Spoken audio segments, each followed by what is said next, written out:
Bonjour à toutes et à tous et bienvenue dans ce temps de parole. Oui, un temps de parole consacré à la beach party et notamment à la baie des Tortues qui est dans l'actualité en ce moment. Alors dans quelques secondes, on va recevoir Joss sur ce plateau. En attendant, on a effectivement Michael Bastien qui est responsable de la communication de la baie des Tortues. Première question, Michael. Qu'est-ce qui se passe là-bas ? Il y a beaucoup de gens sur l'île qui ont pris l'habitude d'aller à ces beach parties qui ont un grand succès sur l'île, il faut le dire. Et régulièrement, elles sont annulées au dernier moment. Pourquoi ? Qu'est-ce qui se passe ? C'est quoi le problème exactement ? Bonjour à tous d'abord, bonjour à toutes.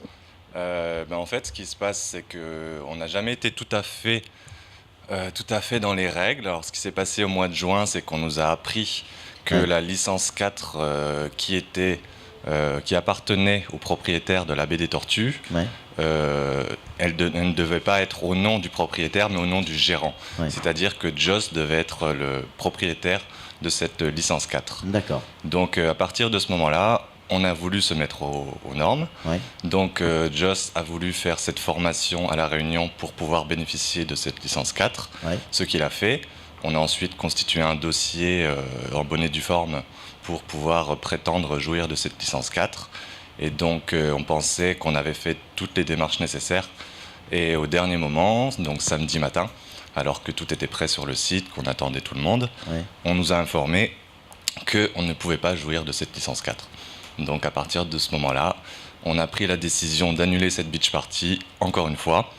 Et donc on est vraiment déçus pour nous et puis pour tout le public qu'on attendait ce jour-là. Alors je crois que je vois ses pieds, je crois que c'est lui, Joss qui vient d'arriver. S'il est dans le coin, il peut rentrer sur le plateau, évidemment. Arrive Joss, installe-toi là, même si on est en direct.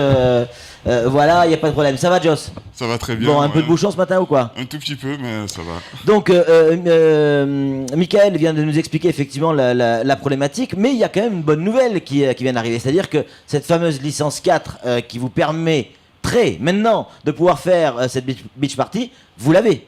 Ça c'est sûr. On l'a effectivement eu lundi dernier. D'accord. Donc vous l'avez eu, ça veut dire quoi ? Ça veut dire que les beach parties vont pouvoir reprendre ?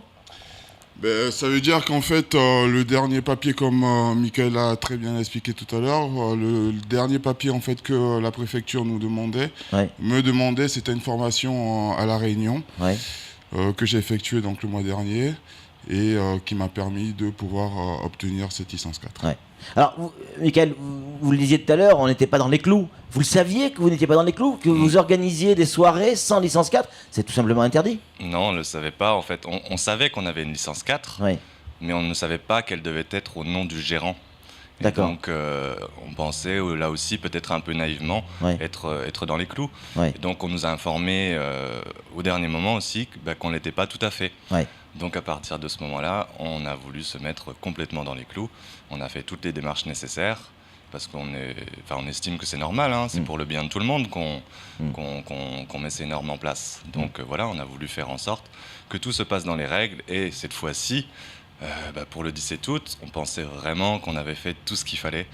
Et on a été vraiment très déçus d'apprendre que ce n'était pas le cas. Alors c'est vrai que cette beach party, Joss fait beaucoup d'adeptes et elle a beaucoup de succès. 1000, 2000, 3000 personnes dans certains cas. C'est un véritable succès, mais vous avez aussi des détracteurs. Certains disent ouais mais vous êtes sur une plage où il y a les tortues qui viennent pour pondre. Vous l'avez entendu ça. Il y a trop de monde, il y a trop d'alcool, il y a de la drogue. Qu'est-ce que vous avez à répondre à non, il faut en parler. C'est le moment d'en parler justement. Qu'est-ce que vous avez à répondre à tout ça ?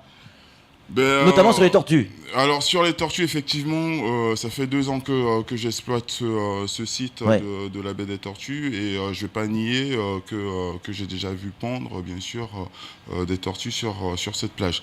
Mais il y a un point qu'on prend vraiment et on met vraiment en place, c'est la marée.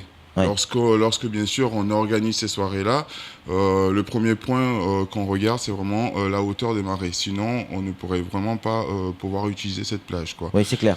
Mais est-ce que le fait de piétiner cette plage vient pas perturber, j'allais dire, le circuit habituel de ces animaux? Avec mes toutes petites connaissances au niveau de la ponte des tortues, je sais que la tortue vient pondre en marée haute. Ouais. Et si, bien sûr, s'il y a une marée haute durant cette soirée-là, d'une part, la tortue aurait peut-être des chances de venir pondre, mais nous, on ne pourrait pas non plus faire exploiter en fait la plage de la baie des Tortues. Ouais.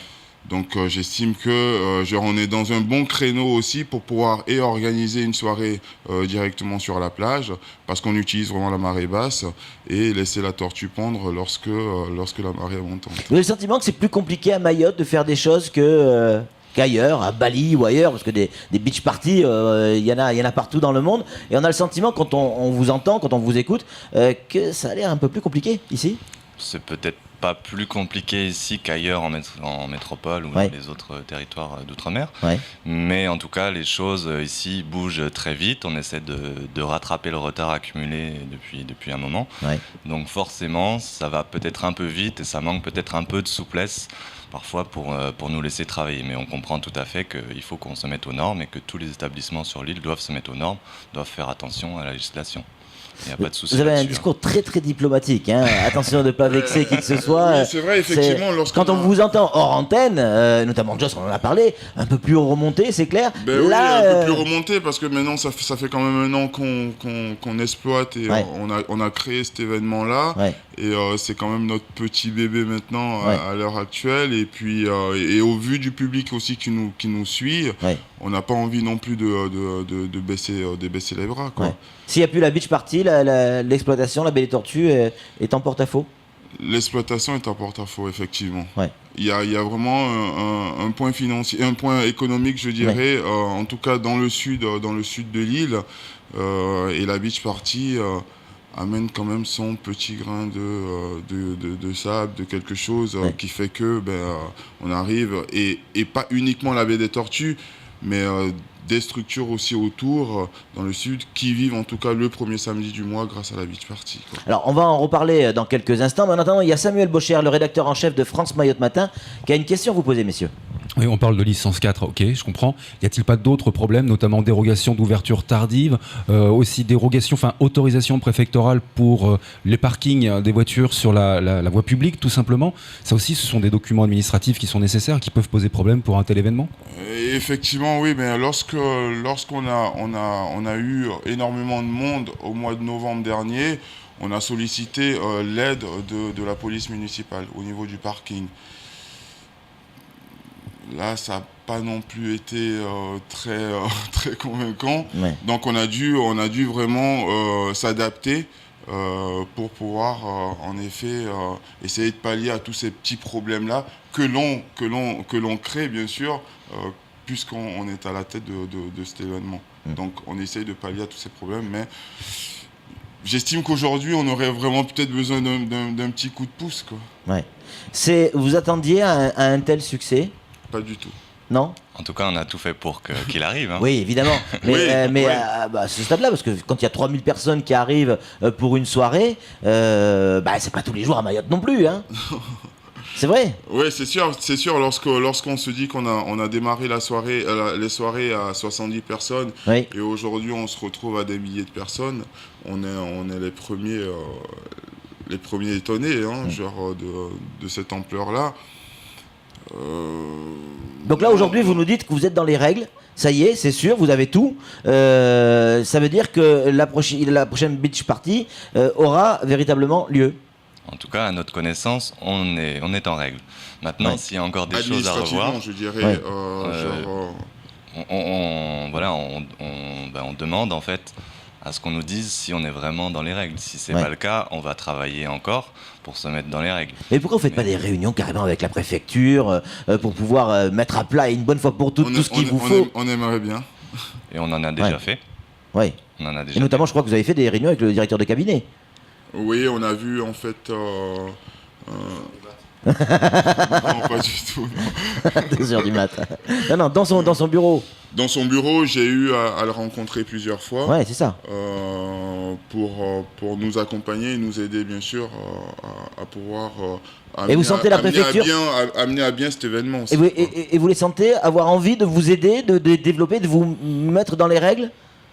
C'est le discours qu'on nous a laissé entendre, en tout cas. Ouais. En attendant, on espère que c'est bien le cas et qu'on va pouvoir travailler intelligemment ensemble. Sam. Pour avoir discuté un petit peu avec la préfecture, justement, les services de la préfecture, ce qui les inquiète principalement, c'est les conditions d'accueil du public en matière de sécurité. Est-ce que vous en avez parlé avec eux ? Oui, je pense que lorsque on a eu à reprendre la deuxième saison de la Beach, au mois d'avril dernier, on s'est tous réunis, la préfecture, la commission de sécurité, le maire, ainsi que Michael et les agents qui participent bien sûr à cette beach-là. On s'est rencontrés à la mairie de Bouéni pour vraiment faire voir l'ensemble de la soirée, comment elle s'est passée, si elle s'est bien déroulée et ce qu'il faut, les pièces à apporter. On était quand même parti sur de bonnes bases. Et là, j'estime qu'on découvre au fur et à mesure les tâches qu'on doit mettre en place. Alors que nous, on est vraiment, bien sûr, à la tête de cet événement-là. Et on demande bien sûr qu'on nous dise, peut-être une fois pour toutes, qu'est-ce qu'on doit et qu'est-ce qu'on ne doit pas faire. Alors, avant de réaliser cette émission et de vous recevoir, on a discuté déjà au téléphone un petit peu pour bien comprendre la problématique. Je me suis renseigné auprès de la préfecture, auprès de la gendarmerie, mais également auprès de certains de vos clients qui ne comprennent pas, parce qu'ils adorent ce genre de soirée, qui ne comprennent pas pourquoi ces soirées sont annulées régulièrement. Et qu'est-ce que vous avez envie de leur dire aujourd'hui à ces gens-là, à vos clients notamment ? Je sais pas, Michael. On a envie de leur dire qu'il faut garder confiance. Ouais. On fait tout ce qu'il faut pour que puissent être réorganisées ces soirées. Ouais. Et voilà, c'est la première fois, on ne s'en doutait pas. Cette fois-ci, on pensait que ça allait pouvoir se faire, puisqu'on avait fait toutes les démarches. Ça n'a pas été le cas, mais voilà, on dit jamais 203, mais vraiment là, on n'a pas envie qu'il y ait une troisième fois. C'est un coup dur d'annuler coup sur coup. Ouais, c'est clair. Il y a la crédibilité qui rentre en compte auprès de notre public. Et après, bien sûr, le choix de notre côté est vite fait, quoi. Si on n'a pas tout ce côté autant administratif que sécurité mis en place, on fait comme on l'a fait cette dernière, annulé. Ouais, cette infirmière que j'ai questionnée hier me dit ouais, mais c'est parce que ça fonctionne. Alors ils font des envieux, ça fait des jaloux. On va chercher la petite bête. Il y a ce côté qu'on connaît à Mayotte, faut pas se mentir. Ce côté un peu envieux, dès quelque chose qui marche, on critique. On essaie de blesser, de mettre des bâtons dans les roues. Il faudrait peut-être essayer de même refaire la même chose dans le Nord. Nous, ça ne nous dérange pas. Hein. On ne s'est pas approprié la beach party. Hein. Au contraire, on incite les gens qui sont dans le Nord, Mamoudzou, s'ils veulent aussi faire des beach parties,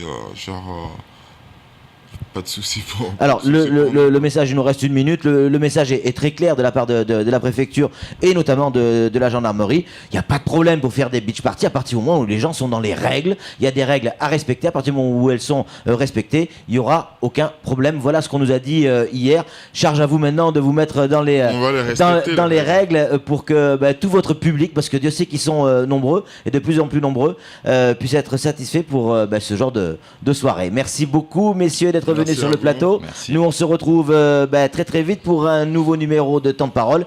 Ça sera avec d'autres invités et un autre sujet bien sûr.